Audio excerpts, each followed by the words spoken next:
देऊ का सोडून? चर्चा सुरू झाली. विरोधी पण टीका करतात. अरे दानसूर लागते, दानसूर लागतो. तुम्हाला कोणी विचारित नाही घंट्या. माया जातीतले लोक, त्यांना वाटतं आपण काही करू शकत नाहीत ना. आमच्या नोकरदार वर्गाला वाटतं आपण काही करू शकत नाहीत ना बाबा. हे व्यावसायिकांना, उद्योगपतींना, सगळ्यांना असं वाटतं की आपल्याकडे देवाने भरपूर दिलंय ना. मनोज जरांगे पाटील आपल्या लेकरासाठी लढतो ना. मग आपण, आपल्याजवळ गाडी आहे ना, देवाने आपल्याला दिली ना, कष्ट करून कमावलेली. आमच्या गाडीत बसा पाटील म्हणते. तुम्हाला कोण बसा म्हणतात घंट्या? तुम्हाला कोणी मुजीतही करावं, तुम्हाला इचेरी सुद्धा नाही, सायकल सुद्धा द्याय ना कोणी. माझ्या जातीचे लोक येतात, इंडिका आली बसा, पूजा करायची, नवी गाडी घेतली बसा. सायकलीचं पूजा करून घेतल्यात माझ्या कोण. शाळेचं पूजा करून घेतात लोक. नवी गाडी आणली की त्याने आणली, ती म्हणलं बाबा मी कष्ट केलेलं आहे, माझ्या गाडीत बसा. म्हणलं येऊन दे इकडं. बसलो, त्यात काय काम्या घेतली का मग एक. अरे तुम्ही काही करून मी कमी होणार आहे का? माझा समाज मला जीव लावतो राव. तुमच्यासारखे मला पैसे कमायचे नाहीत, तुमच्यासारखे मला पदं मागायचे नाहीत, तुम्हाला जीव लावित नाहीत लोक. मी माझ्या समाजासाठी पैसे नाही मागत, पदं नाही मागत. माझा समाज माझ्यावरती जीव लावतोय, कारण मी त्या समाजाच्या लेकरासाठी जीवपणाला लावलाय. आणि मग समाज माझा, मी जसं तळ हाताच्या फोडाप्रमाणे समाजाला सांभाळतो, जीव लावतो लेकरा बाळांना. ते माझे मायबाप येत ना राव, त्यांजवळ जी वस्तू आहे त्यामध्ये ही तुमची पळा घेऊन. तुम्हाला खपत नाही, तुम्हाला कोणी गिनीत नाही, तुम्हाला पावशेर डिझेल टाकून देत नाही कोणी. कार्यकर्त्यांनी दिलेली गाडी मला नाही दिली. हे 2-4 दिवस हिंडूस तर नवीन घेतलाय त्यानं दिलाय. मला तुम्ही लय उकरून चालू केलं. देवेंद्र फडणवीस आणि बावनकुळे यांच्यात काही सिक्रेट आहे का? कशाचं मला नाही माहित. कोणचे संबंध म्हणता का? कोणचे संबंध? या सगळं ह्याच्या राजकारण संबंधात फरक आहे. मला नाही बाबा माहिती. नाही, ह्याच्या मागं फक्त जे बावनकुळे सारखे असं बरोबर सारखं बोलतायत किंवा तुमच्यावर बोलतायत, त्यावर देवेंद्र फडणवीस मागा इतकं असं वाटतं का? असल्याशिवाय करूच शकत नाही. भाजपची एक रणनीती वेगळी. कोणाचे आमदार खासदार म्हणते जे टप्पर नाही भाऊ बोलायची, त्यांना विचारल्याशिवाय. प्रमाणपत्र रद्द केले ती चूक दुरुस्त करा, एवढंच माझं म्हणणं आहे. लांबू नका प्रकरण. मराठ्यांच्या नादी लागू नका. मराठी पेटलेत, पश्चिम महाराष्ट्रातले मराठी कधीच पेटत नाहीत. जागे झाले तसे खरबडून ते अख्खा महाराष्ट्र ढवळून काढलाय आता. असली लाटू सळी फेस पडाय फोन उचलू पोरायचं आमच्या. कुणी म्हणतं आम्हाला बैठका द्या, आपल्या इकडं कवा घ्यायच्या. मुंबईवाले म्हणतात आमच्याकडे कधी आहे. रायगडहून फोन चालू झालेत, अमरावती जळगाव इकडून तिकडून सगळे फोन सुरू झाले जातात. यवतमाळपासूनचे. मराठवाड्यात एवढाच यातला ते म्हणते तुम्ही माघारी का येणार आहे. म्हणलं का अर्ध्या सोडून देऊ की. इतका पश्चिम महाराष्ट्र पेटला भयानक. नवी क्रांती करायच्या तयारीत आता पश्चिम महाराष्ट्रातला मराठा उभा राहिला.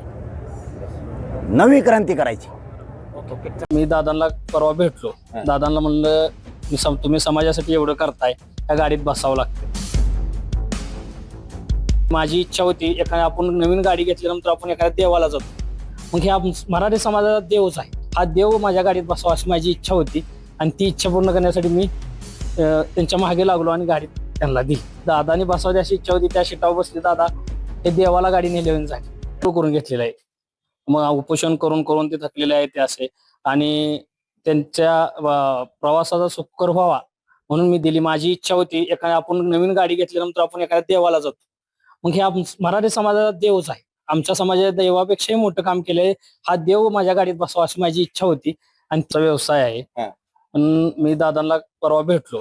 दादांना म्हणलं तुम्ही समाजासाठी एवढं करताय, त्या गाडीत बसावं लागतंय. दादा नाही म्हटले, पण मी प्रेस केल्यानंतर थोडे बसतो म्हणले. पण दादाकडे गाडी दिली. दादांना म्हणले गाडी राहू द्या, तुमच्याकडे पश्चिम महाराष्ट्र दौरा झाल्यानंतर मी अंतरवाली सराटीला येऊन घेऊन जातो. काय म्हणजे त्यांची तब्येत बरी नाही म्हणून तुम्ही कुठे लोन केलेलं आहे. आमचा व्यवसाय सराफाचा शेती आहे, व्यवसायात टोळ्या आहेत. यापासून कष्ट करून आम्ही करतोय. दादाला म्हणले असं काही अडचण नाही, काही 2 नंबरची ही नाही किंवा काय नाही. आणि दादाने विचारून घेतले तुला काय अडचण वगैरे काय नाही. म्हणलं तुम्ही बसावं अशी आमची तीव्र इच्छा आहे. मग कुठपासून बसले? सरकोली पासून बसली. सरकोली बसून आता तुमच्या गाडीत? तुमच्या गाडीतच आहे, माझ्या गाडीतच आहे. आणि आता काय ते गाडीच्या बद्दल तुम्ही गेलता नाही गाडी द्यायला का? हो, मी गाडी द्यायलाच गेलतो. 2 दिवस त्यांच्या माळा आणि 2 दिवस दौऱ्यात होतो. म्हणजे नवी गाडी आणल्यावर काय करतात? त्या शिटावर बसले दादा. हे देवाला गाडी नेल्यावर झाली. आणि दैवत बसल्यागत झाल्या. त्या गाडीची पिटली गाडी. मराठा समाजासाठी त्यांनी काही खूप काही केले आहेत. ते आमच्या लेकला बारासाठी करते. त्यांच्या उपोषण करून त्यांचं शरीर थकलेलं आहे. त्यांच्यासाठी एवढं केलं म्हणून काय झालं, समाजाचा एक सेवक म्हणून गाडी दिली. 6 कोटी मराठीचं दैवत जर ह्यात बसतंय तर ही गाडी मोडली तोडली पूर्ण तिचा चकाचूर झाला तरी काय हरकत नाही, परंतु दादासाठी ही गाडी दिली आणि देणार. जेव्हा जेव्हा दादा मागतील तेव्हा कायमस्वरूपी ही गाडी दादाकडे राहील असं त्यांनी सांगितलंय. त्याच्यामुळे पैशाची चिंता ते करत नाहीत. समाज बांधव दादासाठी जीव द्यायला तयार आहेत. गाडी तर काय, असल्या 1000 गाड्या समाज बांधव देतील आणि त्याच्याही पुढे जाऊन हेलिकॉप्टर विमान काही द्यायची मराठा समाजाची ताकद आहे. सामान्य मराठासाठी आम्ही आरक्षण मागतोय, परंतु समाजातले 1-1 रुपया जरी केला तरी किती रुपये होते. त्याच्यामुळे मोठे लोक हे आणि सामान्य लोक मिळून दादासाठी काही करायला तयार आहेत, जीव द्यायला तयार आहेत. म्हणल्यावर विमान बी देतील, हेलिकॉप्टर बी देतील आणि असल्या हजारो गाड्यासुद्धा देतील असतात. त्यांचा कलकत्त्याला मोठा व्यवसाय आहे आणि सुभाष भोसले हे माळशिरस सोलापूर जिल्ह्याच्या बॉर्डरवर असलेल्या सांगोला या तालुक्यातील एका गावातले रहिवासी आहेत आणि त्यांचा आणि आमचे नाते आहेत. जाधव म्हणून आमच्या मोरगावचे एक आहेत, त्यांचे हे नाते आहेत आणि जाधव आमचे मामाचे भावकीतले जवळचे नाते आहेत. असं ह्या नात्यामुळं त्यांनी मला फोन केला. गाडी आणल्यापासून फोन करतायत, पाटलाकडे पूजा करायला यायचे, परंतु पाटलाचं शेड्यूल बिझी होतं म्हणून आम्ही त्यांना सांगितलं की तुम्ही दौऱ्यात या. मग ते दौऱ्यात आले. दादांना विचारलं मी, पण दादा नको म्हणले. मग सारखंच ते सुभाष भोसले फोन करायचे. मग आम्ही दादाला सारखं बोलल्यानंतर दादांनी त्यांना समोर बोलून घेतलं. भाऊ म्हणले गाडी हे लोक इश्यू होईल, तुम्हाला हे होईल, कशाला उगं हे करता. तो म्हणले दादा तुम्ही आमचे दैवत आहेत आणि आमच्या दैवतासाठी ही गाडी आम्हाला ह्या दौऱ्यात तरी द्यायची, तुम्ही एवढा त्रास घेताय समाजासाठी. त्याच्यामुळं मग सुभाष भोसले यांनी पंढरपूरच्या नंतर सरकोलीच्या सभेच्या आधी तिथून ती गाडी दिली. सुरुवातीला 2-3 तास मीच त्याच्यात बसलो होतो आणि दुपारनंतर दादा त्याच्यात बसले आणि त्यापासून आता दादापर्यंत तो म्हणतात 29 आंदोलन होतं पण ही गाडी दादालाच ठेवायची. पण दादा आता किती वर ठेवतात काय दादाचा निर्णय. पण ही गाडी समाज बांधवांनी दिली. टीका करणारांनी, मनोजदादावर जळणारांनी जळत राहावं, टीका करत राहावी, परंतु मराठा समाजात सुद्धा काही दानशूर मोठे व्यक्ती आहेत, त्या लोकांनी ही गाडी दिलेली आहे.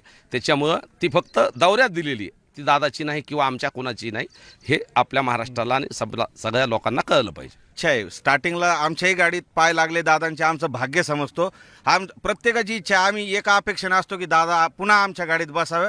तसंच या बांधवाची इच्छा होती आणि दादासाठी आम्ही जीव ओवाळून टाकायला तयार आहे. हे गाड्या घोड्या काहीच आमच्यासाठी नाही. आमच्यासाठी फक्त संघर्ष योद्धा मनोज जरांगे पाटील यांची एक हाक आहे, त्यांचा आदेश आहे. त्यांच्यासाठी मराठा कुठल्याही थराला, 6 कोटी मराठा कुठल्याही थराला जाऊ शकतो, हे तुम्हाला डंके की चोटपर सांगतो. आणि त्या भाज्याकडे पाहून जिलाबी मागणाऱ्या त्या वकिलाला बी सांगतो, तुम्ही किती जरी आडवे आले तरी मराठा हा पहिल्यापासून आडवाच पाडत आलेला आहे. त्याच्यामुळे फक्त मनोजदादांनी शांत राहायचं सांगितलेलं आहे, म्हणून मराठा शांत आहे. ज्या दिवशी मनोजदादा जो पण आदेश देतील, मराठा कुठल्याही थराला जायला तयार आहे.